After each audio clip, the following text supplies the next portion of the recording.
C'est avec une grande stupeur que nous ouvrons cette édition spéciale aujourd'hui. Des élèves de 3e nous ont adressé une vidéo pour nous faire part de leur détresse. Regardons le film trouvé ce matin même sur le perron de nos studios. Ça se passe dans les Landes, à Saint-Sevé, et ça se passe de commentaires.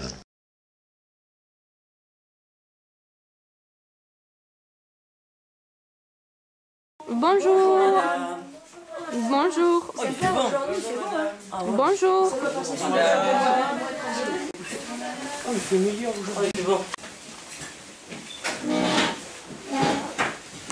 Ok, vous pouvez vous asseoir. Vous sortez vos affaires.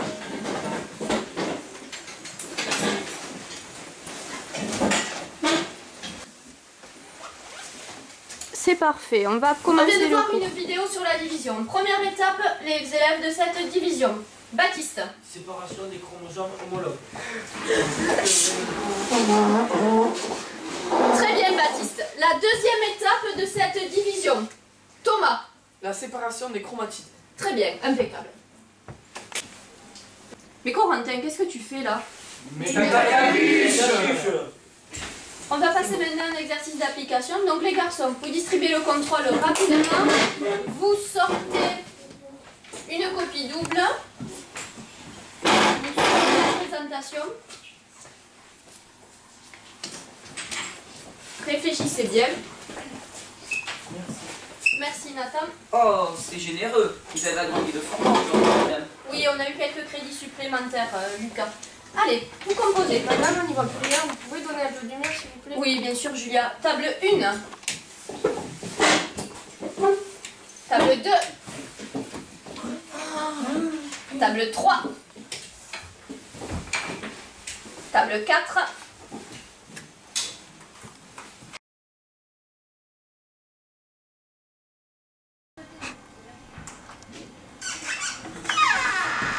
Rentrez, s'il vous plaît.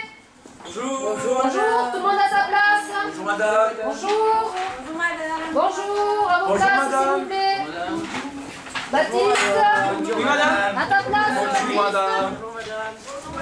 Bonjour.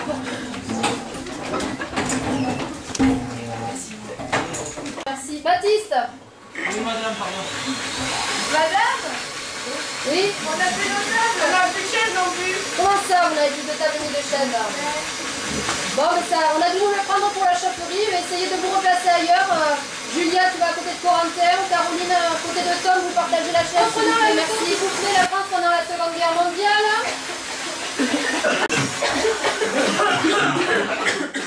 Baptiste, s'il te plaît. Pardon madame. Oui. Je vous ai retrouvé une chaise madame. Ah oui, ça peut nous intéresser, oui, oui, Caroline. D'accord. Merci beaucoup, monsieur Dulot. Au revoir. Merci. Caroline, assieds-toi. Caroline, approche-toi, s'il te plaît, Lucas, il a personne à côté de lui, voyons.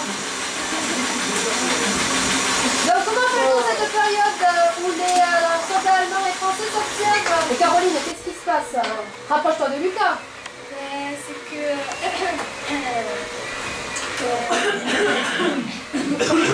Madame, il pue. Eh oui, bah, ça fait une semaine que j'ai plus d'eau à la maison, c'est bon.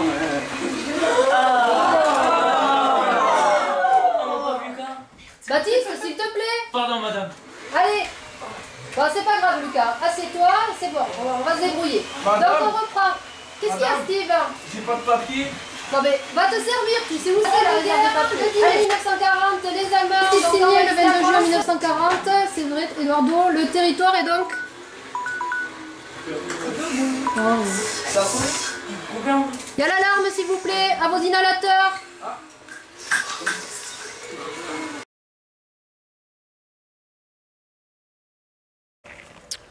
Nous sommes aujourd'hui en reportage devant le Collège Cap de Gascogne où les élèves de la classe de 3e 3 nous ont contactés pour nous faire part de leur détresse.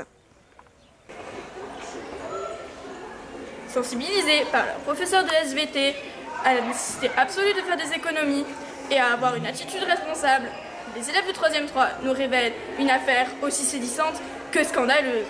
En effet, leur professeur de français, Madame S., dont l'identité sera bien évidemment gardée anonyme jusqu'au traitement judiciaire de l'affaire, serait une aberration écologique. Voici l'enquête exclusive de notre rédaction. Malgré la tyrannie de Madame S, certains élèves ont accepté de témoigner à visage découvert. Messieurs, pouvez-vous nous dire, à moi, à mon équipe et aux téléspectateurs qui nous regardent, ce qu'il se passe dans votre salle de français? La salle de français, il fait trop chaud. Cette prof, elle est ouf. Il faut que vous veniez là, à l'intérieur, filmer là, parce que ça va pas. Elle met le chauffage à fond. Il fait 40 degrés dans sa salle. L'été, l'hiver, tout le temps. En plus, il y a des spots de chantier, c'est pour y voir mieux, je pense. Il y a du radiateur, mais on crève de chaud. Qu'est-ce que vous voulez qu'on fasse? On arrive en Marcel et en short en cours, pour ne pas mourir.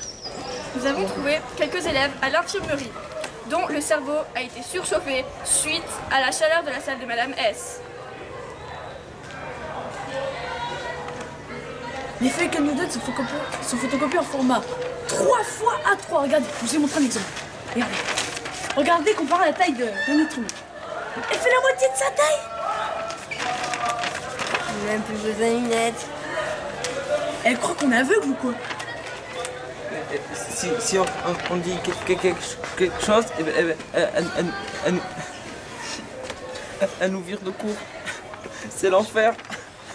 Mademoiselle, pouvez-vous nous citer des exemples de la cruauté de Madame S? Ah oui, non mais tout à fait, moi je suis là pour ça, hein. Alors, genre la dernière fois, il faisait genre 180 degrés dans la classe, mais il faisait genre trop chaud. Mais c'était trop genre, on n'en pouvait plus. Alors, genre la prof, elle a dit, on va ouvrir les fenêtres pour faire échapper les microbes. Et là, Maxime, il a suggéré d'éteindre les chauffages parce que Maxime, il est intelligent. Il s'est fait virer de cours. Non mais allô quoi. En exclusivité, nous avons réussi à filmer la sortie des cours des 3e 3, de ces cours de français insoutenables.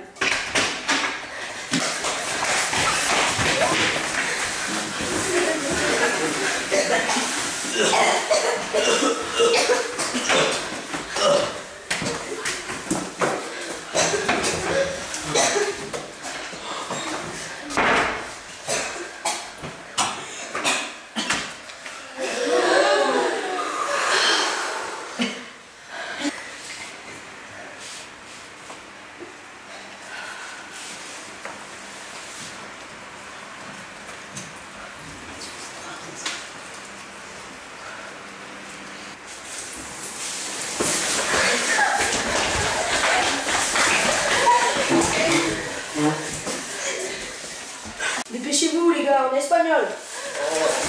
Allez.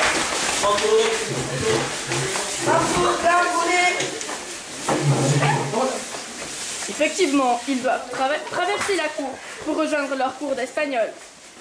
Pourtant, il fait moins 2 degrés dehors. Alors, par-dessus leur tenue d'été, ils doivent remettre leur veste et leur manteau. Un surveillant a pu nous ouvrir la salle. Il fait effectivement chaud quand on arrive dehors en plein mois de décembre. Le chauffage est brûlant. J'espère que notre reportage vous aura fait un certain effet. Vous pourrez soutenir ces élèves en signant la pétition, dont le lien sera dans la description de la vidéo. Oh, et puis je les comprends, ces élèves, hein.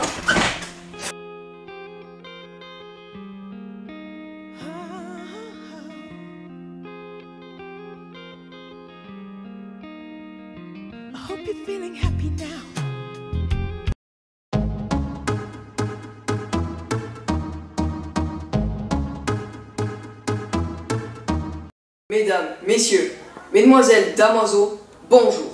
Bienvenue dans cette édition spéciale du journal télévisé Cap ou pas Cap. Nos équipes de rédaction, alertées par les pratiques surprenantes de ces collégiens, se sont déployées sur tout le territoire landais. Leur but, mettre en avant les comportements qui menacent notre planète et nous amener à réfléchir à l'intérêt de participer au développement durable. Sans plus attendre, je vous propose de vous rendre à Montsouet, où la famille Rondoudou vient de recevoir une vidéo bouleversante. Les enfants du couple, celles présents au moment de la scène, ont été horrifiés. Salutations à vous, jeunes terriens de la Terre. Ce message s'adresse à vous. Oui, terriens, nous venons vous mettre en garde contre une grande menace, la pollution. La pollution est causée par vos parents. Votre planète est en danger. Votre santé est en danger. Oui, la Terre va malade. La pollution est causée par les usines, les gaz d'échappement des voitures, les déchets et les produits toxiques et radioactifs de vos parents.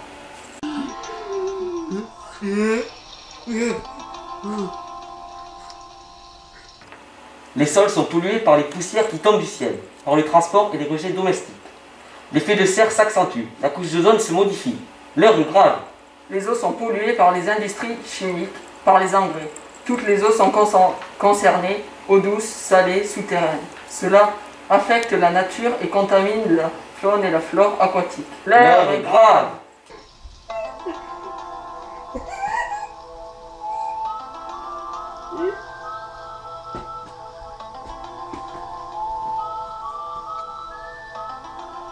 Jeunes terriens, si vous tenez à votre planète, ne reproduisez pas ce que vos parents ont fait subir à la Terre.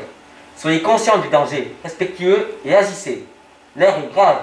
L'heure est grave. La balle est dans votre camp. À bientôt, jeunes terriens.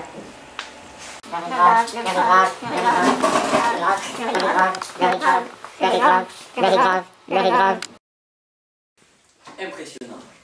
Aussi surprenant et irréel que cela puisse paraître, ces analyses ont été vérifiées et agréées par le CNRS. Il semblerait que des extraterrestres nous observent et en quelque sorte nous veulent du bien. Ne prenons pas à la légère leur avertissement. Revenons immédiatement sur notre planète Terre et observons de plus près ces phénomènes. Notre premier sujet sera consacré à la pollution de l'eau et ses risques pour la santé.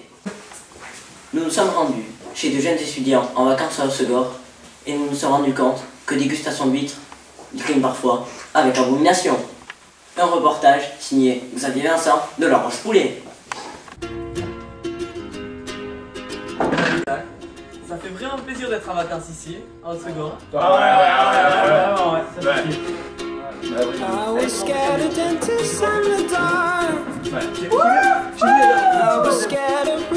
moi les gars, j'ai la dalle. Et moi j'ai le béton. On fait une terrasse si tu veux.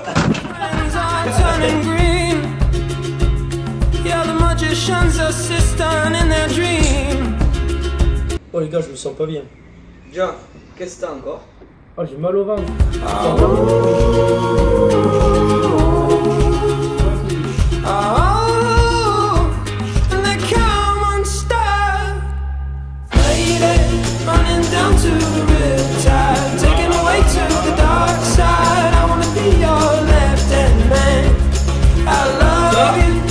C'est de l'alcool, mon gars. Je vous l'avais dit, les huîtres elles étaient pas fraîches. Nous savons aujourd'hui que les huîtres provenaient, selon nos experts, du lac d'Hossegor. Elles ont immédiatement été retirées du marché. Mais attention, si vous faites partie des quelques dizaines de personnes ayant goûté ces huîtres, vous êtes prié de consulter un médecin ou de vous rendre à l'hôpital le plus proche afin d'effectuer des tests de décontamination au plus vite. Nous accueillons maintenant Julia Riva, spécialiste de ces phénomènes de pollution aquatique. Elle va nous expliquer quelques spécificités des maladies que peuvent engendrer ces eaux polluées.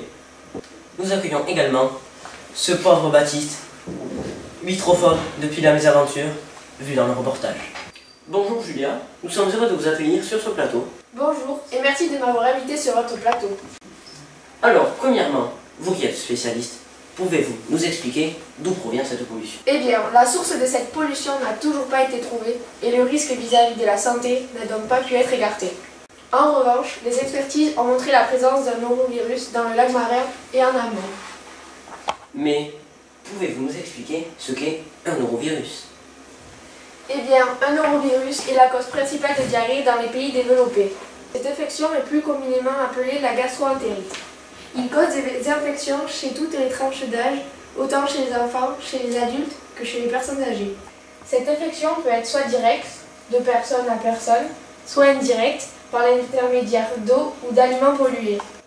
Nous allons maintenant entrer en correspondance avec notre envoyé spécial, Steve E. Wonder, qui interroge Dominique Tomsi, infirmier à Saint-Sevé. Steve E. Wonder, vous nous entendez?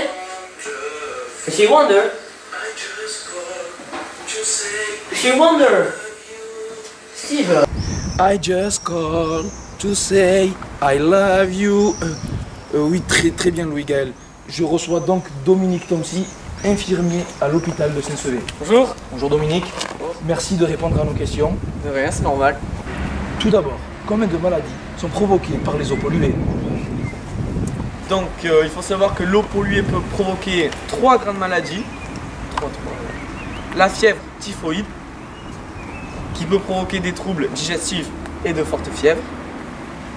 La bilharziose, qui peut provoquer des troubles du foie, des intestins et même de la vessie. Et enfin, des diarrhées. Alors quand je dis diarrhée, On a bien compris, pas besoin de dessin, merci. Dominique Tomti, merci beaucoup pour ces informations. Ah, mais si je voulais, j'ai aussi des excréments de personnes atteintes. Parce que vous savez, ça peut vraiment être très enrichissant. Non, merci, non. On va s'en passer. Mais est-ce que ce genre de prélèvement ne provoque pas des maladies? Non, ne vous inquiétez pas. Quoique... Oui, alors, Dominique, assieds-toi. nous avons eu quelques petits soucis techniques. Mais voilà, j'espère vous avoir éclairé sur ce sujet. Retour sur le plateau. Eh bien, merci Steve pour toutes ces informations. Mais Julia, que pouvons-nous faire pour remédier à cette pollution? La solution la plus connue des spécialistes et du grand public est la station d'épuration, mais son seul défaut est sa capacité qui ne permet pas de nettoyer toute l'eau polluée. Mais depuis le début des années 2000, une politique d'intervention globale est menée par le gouvernement et le ministère, chargés du développement durable et de l'écologie, unissant leurs efforts pour une meilleure connaissance de l'impact des pesticides sur le milieu aquatique. Merci Julia pour toutes ces informations. Mais de rien. Et merci encore Baptiste. Je suis tout cœur avec vous, sincèrement. Merci. Merci Xavier pour ce reportage. Toujours dans le même thème, je vous propose cette fois-ci de suivre notre envoyé spécial qui s'est rendu à Grenade, rencontrer Madame Sidex, une piscicultrice très impliquée dans cette problématique. Madame Sidex essaie à sa manière de sensibiliser la population. Nous la remercions pour son témoignage. Un reportage signé Roberta Ultracan. Nous allons maintenant partir à la rencontre de Madame Sidek, qui va nous expliquer ce qu'est la bioaccumulation. Pouvez-vous nous expliquer votre point de vue en matière de bioaccumulation? La bioamplification est un phénomène provoqué par la pénétration de certaines substances toxiques dans les chaînes alimentaires. Ces substances s'accumulent dans des organes, foie, muscles, graisses, des poissons herbivores. Ils sont mangés par les poissons carnivores et les oiseaux qui sont contaminés à leur tour et concentrent davantage les substances toxiques. Pouvez-vous nous expliquer quels sont les effets négatifs de ce phénomène sur vous et sur votre élevage? Les espèces qui se trouvent à l'extrémité de la chaîne, dont l'homme, sont ainsi exposées à des quantités de substances toxiques beaucoup plus élevées que celles qui se trouvaient au départ dans l'eau. Venez voir de plus près dans mon laboratoire.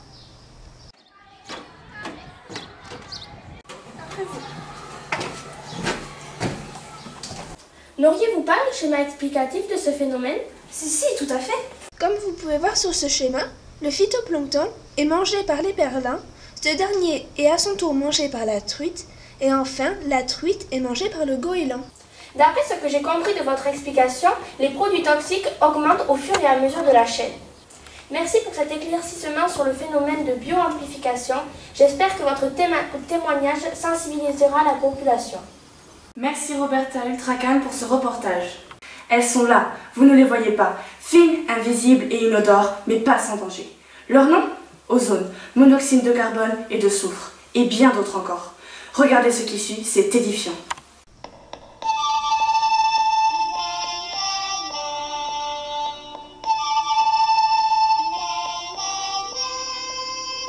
Je suis le chef des pollueurs naturels, je me sers dans les embruns marins, la corrosion des roches et l'érosion des sols. Je provoque des allergies et de l'asthme sur les personnes à cause de l'air pollué. Je suis les particules vivantes, je me sers dans les bactéries, les virus et les champignons microscopiques et j'engendre des maladies. Je suis dangereux pour la santé, je provoque des irritations du nez, de la gorge, de la peau et des yeux, mais aussi des maux de tête, de la toux et des difficultés respiratoires. Devinez qui suis-je? L'ozone. On m'appelle les particules fines. J'engendre de la toux, des irritations et inflammations des bronches. Je touche surtout les personnes âgées, les jeunes enfants, les personnes atteintes d'asthme, de pneumonie, de bronchite et d'autres maladies respiratoires. On me nomme le dioxyde de soufre, je provoque de la toux, une aggravation des maladies pulmonaires et cardiovasculaires. Je touche le plus souvent les asthmatiques. Je provoque de la toux, une irritation des poumons, donc de l'asthme, des bronchites et diverses allergies. Puis suis-je le dioxyde d'azote. Je suis un polluant toxique. Je pénètre dans le sang où je réduis l'apport d'oxygène. J'engendre des maux de tête, des étourdissements, de la somnolence ou des troubles de motricité et de vision chez les personnes.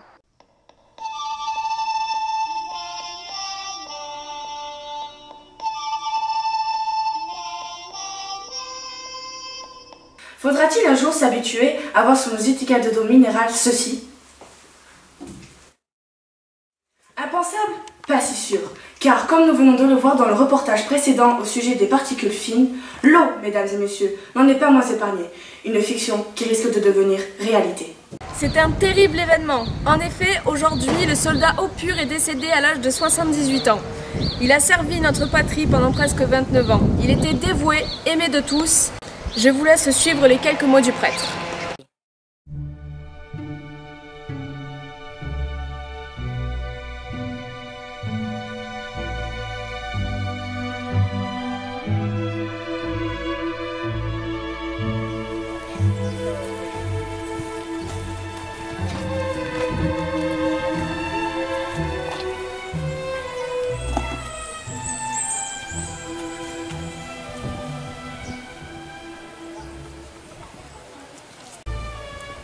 Nous sommes réunis en ce jour pour célébrer l'enterrement du soldat Eau Pure.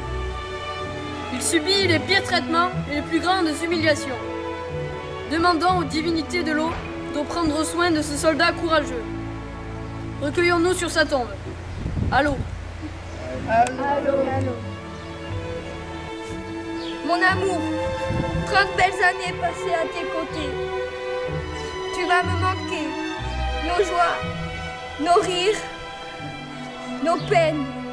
Je suis désolée.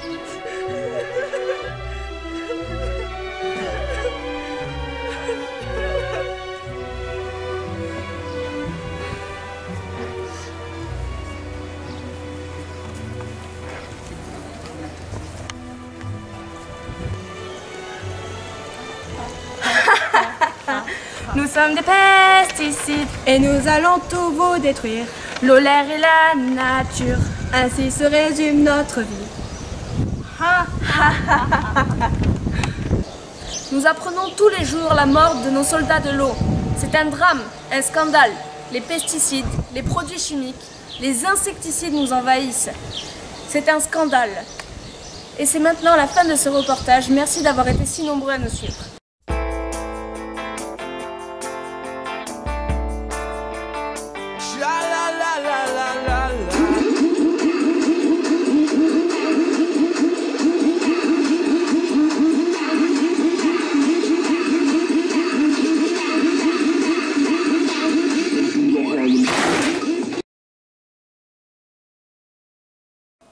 Mytho, c'est le site des eaux. Bonjour, moi c'est Roger, je suis spécialement conçu d'eau en bouteille. Cristalpine, c'est mon eau. Bref, aujourd'hui je recherche une eau plutôt simple avec plein de petites maladies qui nuisent à la santé des consommateurs, des pesticides ou des médicaments. Comme moi, quoi. Bonjour, je voudrais du pain, du vin et du boursin. Coupé! C'est qui celui-là? Sortez-le! Alors moi c'est Kimberly, j'ai 22 ans. Je viens de faire un road trip dans tes canalisations après avoir fait un BEP dans la station d'épuration. Alors moi, mon style d'eau, c'est les eaux viriles qui portent pas trop de maladies, compatibles aux miennes, sachant qu'en ce moment, je suis à la recherche de maladies hydriques du genre choléra. Le plus swag, c'est quelqu'un qui a la typhoïde. Là, c'est plus cool. Mytho, c'est le site des eaux. Con los terroristas.